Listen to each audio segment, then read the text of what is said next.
Basketball is life. Hey guys, thank you for joining us for another exciting episode of YOMO. This is the Year of Magical Learning podcast.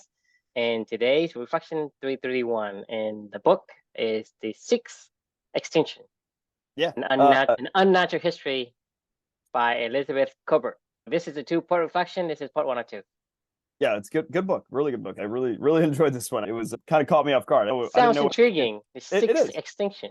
Yeah. So apparently there's been 5 mass extinction events in the history of Earth, at least that we know of, or that we think of at this point in time, right? So there's been 5 at least documented mass extinction events that we can recall, where the diversity of life on Earth suddenly and dramatically contracted. The most famous one is the asteroid, right? That took out the dinosaurs. Right? The mammals survived, which we have books to come in the future. That is the rise and reign of mammals and the rise and fall of dinosaurs. It's pretty fascinating stuff, honestly, of how we even got to be mammals, right? Because we used to be little rats, basically like little rodents that burrowed into the ground, and that's how we survived. We had a diverse omnivore diet, and we lived underground, so we survived all the bullshit. That's an interesting thing that we'll talk about in the future. But this particular one is this author, Elizabeth Colbert, speculating on human beings basically being the 6th extinction event as our lasting legacy of we're destroying this planet, basically, is the point. So we are the 6th extinction? We are the 6th extinction. We are the last of the 6. No, we would be the next extinction event is going to be caused by us, is the theory. But we are not the one that become extinct like the dinosaur is. We will. The asteroid is the cause of the dinosaur extinction. Yeah. So are we saying we're going to cause an extinction, or we will be the extinction? Both. Nobody's saying that humans won't figure out a way to survive. They're saying that we're going to cause a mass extinction event on Earth due to our growth, rise, and how we are abusing the resources like no other has ever done on this planet before as the human population. That's the speculation. It's the 6th extinction event, right? So this whole book's about exploring the impact that humanity's had on this Earth. It is pretty actually interesting. Everywhere it's kind of true, in a weird way. Every continent that we've flooded to, we've magically everything goes extinct besides us, and it's not a coincidence, I don't think, but at the same time, I don't think we mean to do it. I think it's just we're just doing what we do and trying to be mapaches. You know what I mean? Exactly. I mean, yeah. You can't fault a beaver for building dams. I mean, we're idiots and do what we do. So the first reflection is about this concept that the author talked about called the madness gene, and I really liked it. It was something that got me thinking. Love to get your thoughts on it. So one of the most important concepts that I remember coming across early on in this journey, or about midway through this journey, we talk about this book a lot, but Moonwalking with Einstein. You remember, this is probably one of my top 5. If we had a book of, we have a book of truisms, right? The aphorisms by True. I think this would be an aphorism of this would be a criticism for sure. The monotony collapses time and novelty unfolds it. I heard that first with Einstein, and I was like, son of a bitch. Light bulb went off in my head, and I was like, it's so true. Whenever I'm bored, the least happy in my life is when I'm bored. I can without a doubt say that everything can be going great. And if I'm bored and I don't have a new challenge or new problem to solve or a new monthly challenge that I'm doing or something like that, or some other problem that's come across my path, I get miserable. I tried to do one of my monthly challenges twice now. I've tried to do this twice with the monthly challenge of being bored for 10 minutes.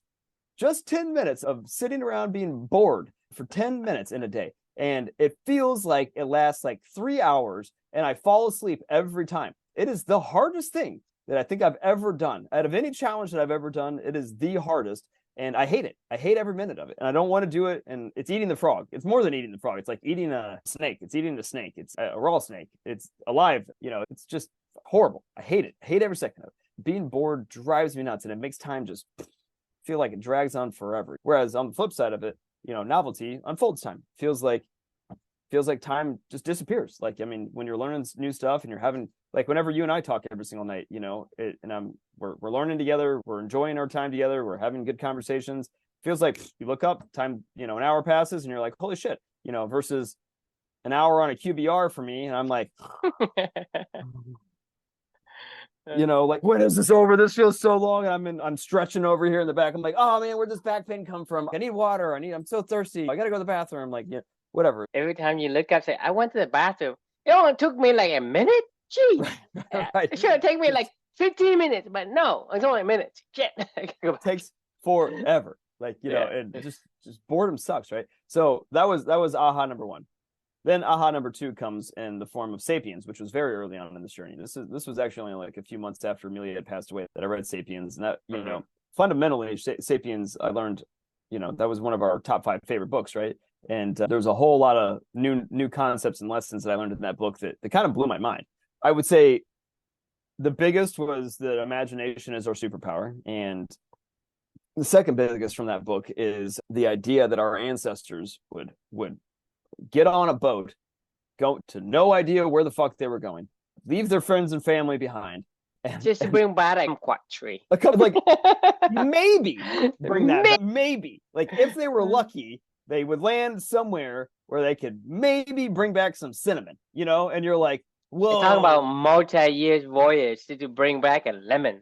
I mean, like in that it's beyond wild, right? Like to think about, they would literally risk everything and go travel around the world to maybe bring back a lemon, you know. Now, we, on the other hand, and we've talked about this before in a past reflection, like we, on the other hand, have everything. I mean, we have more right here in our hand than those people had, you know, and probably the collective knowledge of all of Europe or something like that at that point in time, you know, that we could access at any moment. Like we can learn anything we want to learn. We can do anything. We can explore anything. We can go anywhere. We could do pretty much anything. And most of us sit on our asses at home and stare at the TV and go, it's too hard. This is what we were born to do, is to go explore and figure this stuff out, right? So now the third thing, the element that gets thrown into this equation comes from this book, which is the madness gene. And what the author talks about is we have this compulsion to learn, explore, question, and discover new things in this world. It doesn't make any sense. You could have a happy home, happy family, meaningful work, meaningful relationships, and you could just sit around and go, this is pretty nice, you know? That is not how we think. Like, it is never good enough.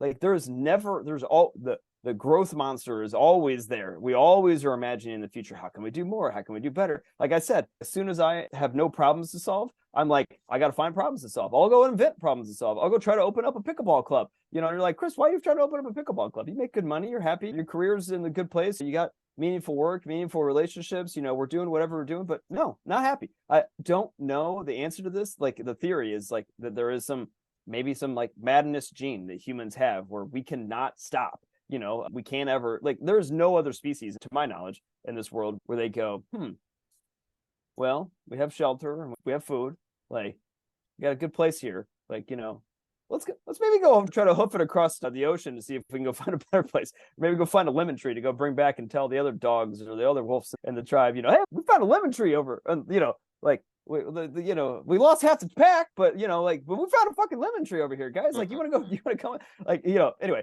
it made me this madness gene idea made me think about, like, just how incredibly important this is for us. Like, I don't care if you can call us crazy, you can call us whatever, but, like, all I know is combining all these things together. You know, novelty unfolds time, monotony compresses time, novelty unfolds it.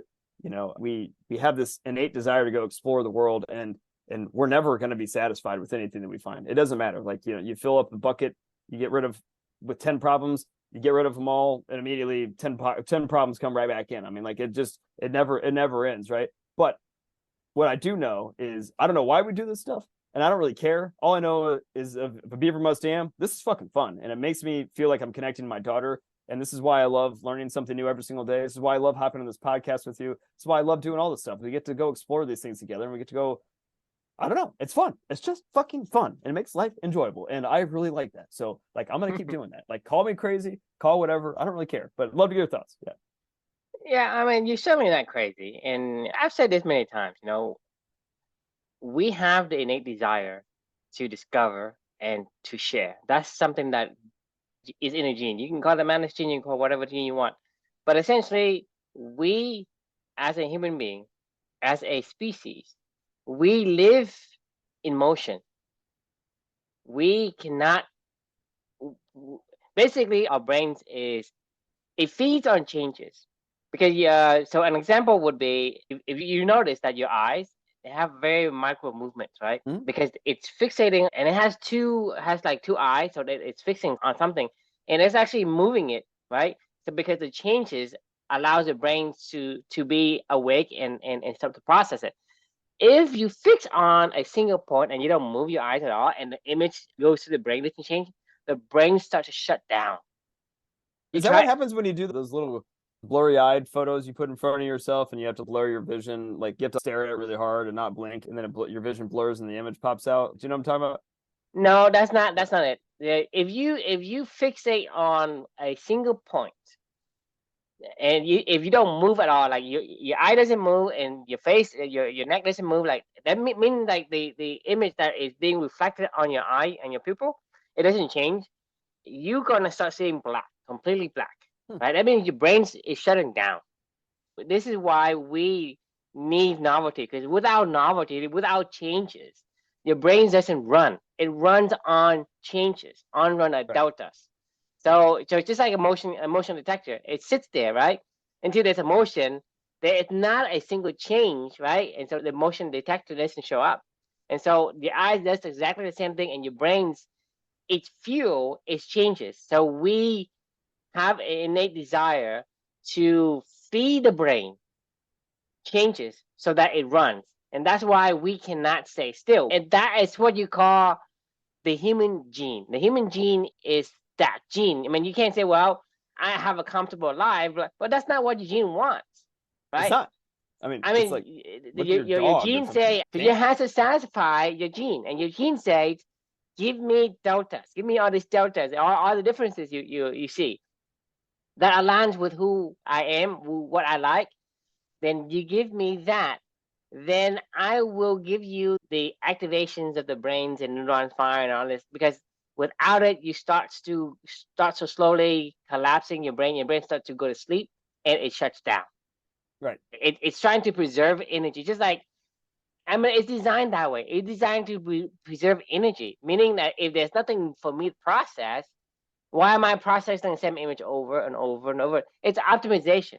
But optimization is also, the downside to that is, without any changes, it doesn't wake up. It's just like a CPU. It doesn't wake up and process anything. Say, hey, there's a lion in the bush. The bush moving.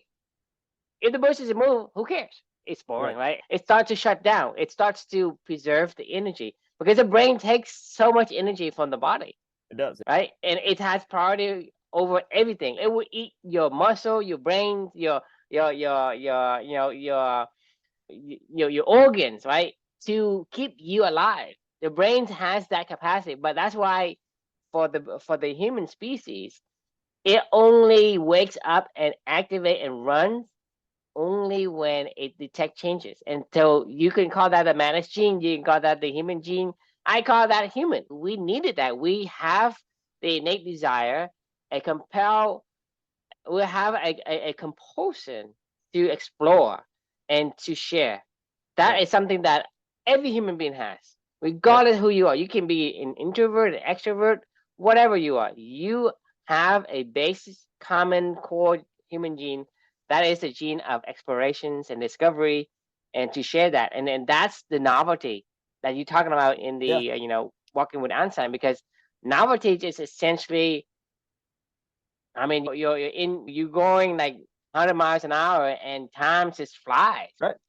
But if you have something that's shut down, it just, your brain's, and it's very, I don't know how to describe the feeling, but the feeling is so heavy in terms of how you, and you're trying to keep yourself awake. That's like almost like holding the world on your shoulder.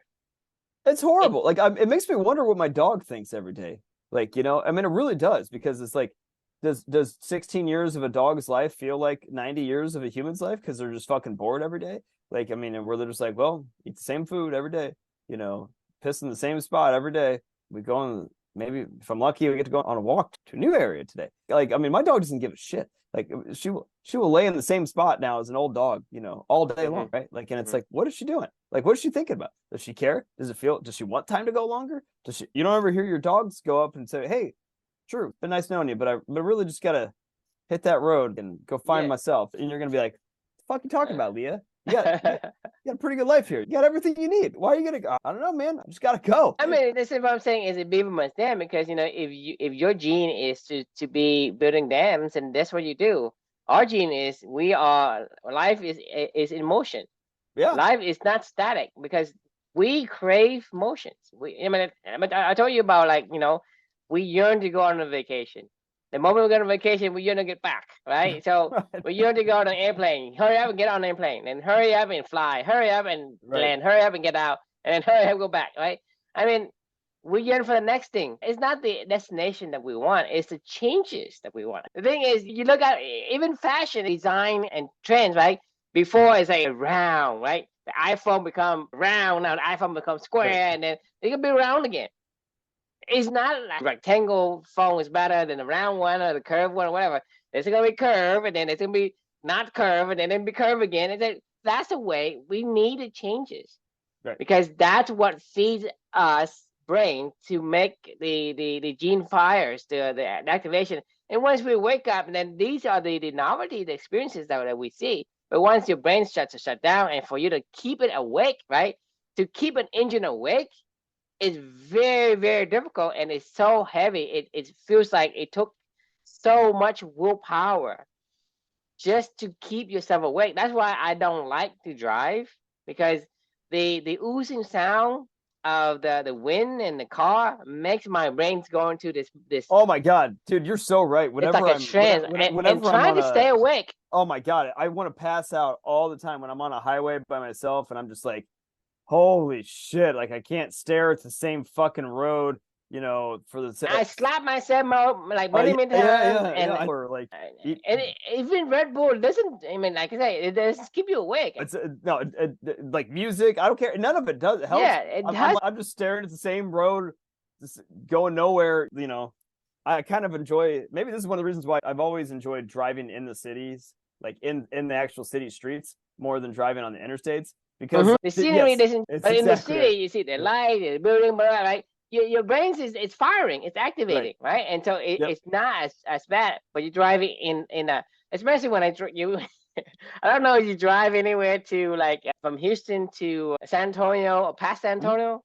There's literally nothing. All you see is like brown grass, and it's completely. I mean, and the rails is the same fucking thing, like for like 200 miles. Yeah. Good God. There's some hills. There's no hills. There's some hill countries in that area. Are you talking about like flat? Like I haven't gone far enough where it's totally flat. I've been to Bandera. Yeah, Bandera. And I've been to Fredericksburg. I think that's probably about the furthest. I think Bandera is probably the furthest west of San Antonio that I've ever been. What I'm trying to say is, the feeling of trying to keep your brain awake during that trance. Oh yeah, totally. It is the awful feeling ever. Being, get somebody cane you on the back for like 20 canes, or having to stay awake. And especially when you drive far, like 9-10 hours. I mean, I don't know how truckers do it, but I can't do it. Dude, I was just telling my wife this the other day. Like, I don't know how anybody likes being a truck driver. I cannot imagine that job. Like, that is the most boring thing that I would ever do. Sitting in a chair all day long, driving down a road on interstates in a massive truck. There's just nothing that I could think of that would be more miserable than that existence. Being away from my family, being away from my own stuff that I wanted to do, not even exploring anywhere. I'm just literally just driving. Like, like, I guess if you really just enjoyed scenery, like, sure, but like, you don't get to get out, you don't get to go explore anywhere, you don't get to use your body at all. You're just sitting in a chair staring at the same roads over and over again. That would be miserable. You see other roads passing you by like this. It's like a trance. Oh, it's horrible. I mean, like I told you, I can't drive more than 4 or 5 minutes before my willpower runs out. I mean, maybe because I have so little willpower that I could not continue down that road. I mean, I think people can drive, pretty far, but for me, it's like 45 minutes my max. After that, like I need to distract myself with something, right? And that's the thing is, with an audiobook, I was able to keep. Yeah. The thing is, music for me is I don't actually listen to music. I mean, because I guess the tempo and whatnot. I don't listen, right? When I have an audiobook, I actually listen to the word and imagine, so it's the imagination, it starts to fire. And that's what keeps me awake. Otherwise, I don't know how I could drive more than 3 hours. I mean, it's stretching it. That's about my limit too. From Houston, he to drive to Austin, where my brothers lives. I mean, that's like 2.5 hours. And I even dread that trip. I mean, he wants me to go, this place, that place, whatever. I say, it's family. So, once or twice a year I go, but 2.5 hours. Can you imagine that? Dreading 2.5 hour drive. Oh, I know exactly what you mean. This prime example of what you meant by novelty, full-time and monotonous just collapses it. It's just because it feels like it takes you all day. It drives you crazy. Like, it does. It does. I mean, like driving it's about 2.5 hours to Chicago from here. Like that drive up 65 north in northern Indiana is the most boring drive you will ever have in your entire life. I mean, it is just mind-numbing, like what you're talking about. And like, I swear to you, it always feels 2.5 hours. Like I could listen to an audiobook on a walk for 2.5 hours and it feels like it'll be like you said, like, I don't know, 30 minutes or something like that, maybe, or 15 minutes or whatever. I don't even know. But like, I could do that all day long. I do it all day long. I do it every day. Like, and I don't even think twice about it. But you put me in a car for 2.5 hours, like, and just staring at the road, it feels like. I drive for 15 minutes, right? A little 15 minutes, and I thought I drove an hour. Right. I mean, it's just one of those things where I just don't understand how time slows down so much. Like, boring. Hey, I mean, when you watch a basketball game, like, hey, give me 5 minutes, and then the next thing you look up and say, hey, it's only been 2 minutes, right. And then you go on this podcast, right? We've been on it for 30 minutes. And it's only like we thought we've been on here for 5 minutes. Yeah, for real. I mean, when you're activating, it gives you the euphoric feeling. It gives you the joyful feeling that your gene craves. And that gene is a human gene. And I believe that every single person has this gene. It's whether or not you have enough willpower to sustain you through the unwanted, undesired, the feeling is a lot of people have more willpower than, I have very little willpower, because for me, it's like, I don't run for train. Like if you say, hey, there's a boulder that's in front of me, I might like nudge a little bit, and if it doesn't move, I will stop. I will literally stop pushing it. I will find another way because my willpower is not that deep. I got a question for you about not running for trains and the madness gene. It's not that you don't run for trains. You do. You just only run for trains you want to run for. Because you want to run for trains. You just want to run for the trains you want to run for. Because you like novelty. You like, Yes, you do. But the point of don't run for trains. Run for every train. If it does not matter, there's no need for you to chase it. Yes. But if it matters, chase it. Certain trains. Yes.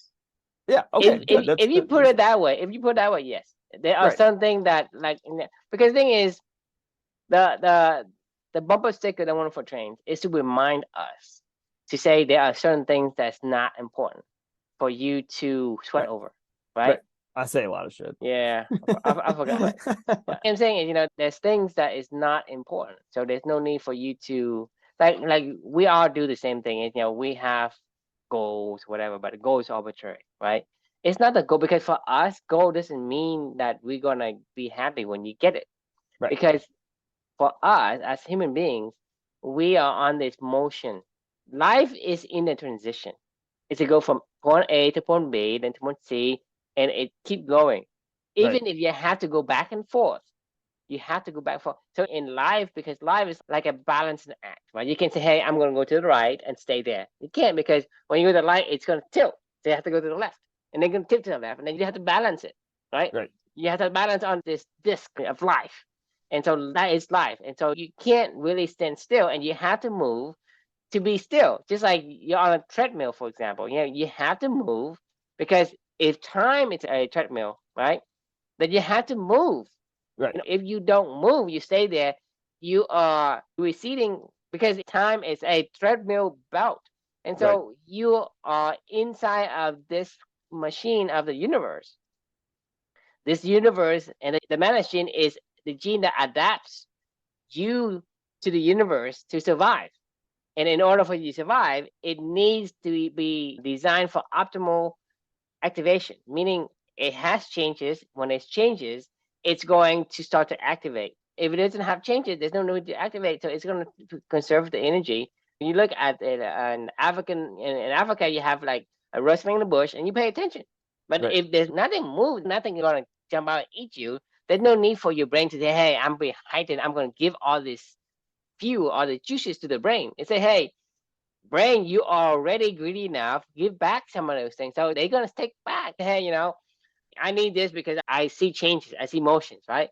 And so your brain says, "Hey, give me juice, give me all the energy, give me all the glucose for me to start to process it." And then your brain say, "Hey, I'm euphoric because I have all these things," and it feeds this chemical to the brain. The brain likes it, and so that's, to me, is my opinion on how the brain works, because your brain is going to shut down if there is nothing for the brains to do. I agree. I think And that's for the brain to go and ask the body to say, "Hey, give me glucose," it is a very hard ask, because the brain say, "Hey, I need to watch." The body say, "No, there's nothing for you to do. I'm not going to give you anymore." So it's going to drain glucose from the brain. It's going to drain other ketones from the brain. The brain doesn't run, right? The changes is what gives the brain enough reason, enough ammunition to tell the body, "Hey, I need the energy." You don't need to process the repair. You don't need to process the digestions of your food. Just give me the brain. So the brain is one of those things. And because the brain is more cognitive and we feel it the most, we are more connected to the brain than the rest of the body. Therefore, I think that's the reason why we have to see changes in what we do, because without the changes, it doesn't matter if you are the king. If there's nothing changes for you, your life is boring. It doesn't matter if you're the peasant. If nothing changes for you, life is boring. I mean, even in the peasant life, right? There are things that they changes for them. They see different things. They grow different things. They see the changes in seasons, in the growth of plants and whatever, and the harvest, whatever. That is what give them the ability to keep up with emotion, to keep the brain functioning. So, I mean, managed gene, human genes, to me, it's all the same. so we are crazy. We are crazy. I'm okay with it. But who'd you say that's good or bad, right? No, yeah, as I said, I don't know. It could be we're doing what we're supposed to do. Man, if you're bored, fix it. There's so many things to do in this world. Like just go try it. Like Shia LaBeouf says, right? Like just do it. Yeah. No, it's an interesting book, man. I think I would highly recommend it. Well, as the book is concerned, I don't think we are the Sixth Extinctions. I really don't care. I mean, honestly, like it's kind of who gives a shit if we are. It was meant to be. Well, somebody will rebuild it and do better next time, or they won't. I don't know, but I don't really care. It's not like you can stop us from exploring. You cannot stop a beaver from making dams. Right. But what we can do is we can be more human and we can go explore new solutions like we've always done. Like, back in the 1900s, remember that book that we read about the alchemy of air, where there was a lot of speculation back in the previous turn of the century that we were going to run out of food for the world. Something that has happened many, many times in terms of the speculations. People have speculated for many, many centuries. And then it was a problem. Then it wasn't a problem. Then it was a problem. Then it wasn't a problem. It's this projection, but it has never come to be that we have the food crisis. Food crisis is not. It's not. I mean, the other thing we have a food crisis. It's an overabundance of food. That's we're overfeeding ourselves. People, this is no joke. For the first time in human history, more people are overfed than underfed by far. Like, obesity is. That's what I'm saying. I mean, for the first time in human history, there is more people that are overfed than underfed. There's such thing as world hunger problem. Now it's a food crisis the other way. It kind of is in a lot of ways. But the truth is if a beaver dam and a human has the madness gene, just keep going and we'll figure it out. There's nothing you can do. You could be a human, and go do this. Just be a beaver if you're a beaver. If you're human, be human. I mean, you don't. Like I say, don't run for trains. I mean, if it's not important to you, it does not pertain to you. Just do what you gotta do. I mean, let nature be nature. Don't try to change it, because I don't think we are smarter than Mother Nature. And we're Definitely not are smarter than God, right? If God say, okay, I created humans. Well, the thing is, he say, well, he created humans so that you can become extinct. Right. I mean, to think about it. I mean, however you take, whatever perspective you take, whether you take the human nature perspective or the God spiritual perspective, it's, is it Mother Nature puts you on Earth so that, you can become extinct, or God put you on Earth so you can become extinct? I mean, it just doesn't make sense. And the beaver must dam, let the beaver dam. I mean, imagine if you stop the beaver from building dams, see what happens. Yep. No, bad shit. That shit What happens. happens? Yeah, bad shit happens. I think if you try to stop being a human being, you will kill humans. You will have distinction. But if you don't, you say, "Hey, I'm a human being," then let me be who I want to be, who I need to be. Then there won't be an extinction. Agreed. All right, let's, for the sake of my sanity, wanting to watch my number 2 Purdue Boilermakers in the country playing in the Maui Invitational right now, currently against a top 10 team, trying to hold down the fort, trying to win, trying to take home the title. We're having a big comeback season this season after losing to Farley Dickinson as only the second number 1 seed in the history of the NCAA tournament to lose to a 16 seed. We're going to do it this year. We're going all the way. W right now. So All right, man. the question we can leave for everybody is, why do you think we crave novelty so much? Are you crazy? And if so, good. Embrace it. Be a human, right? That's the goal. All right. So let us know if you have any final thoughts from you. Just be you. Don't worry about the extinctions or anything. Whether you're a managed genes or you're crazy, whatever, just be you. I mean, to me, back to what I'm saying is life is meant to be enjoyed, and you have to satisfy the gene that you have. If the gene you have is a crazy managed gene, then you gotta do crazy managed thing. Agreed. Simple as that. Couldn't say it any better myself. Well, thanks for joining, everyone, and we will see you tomorrow night.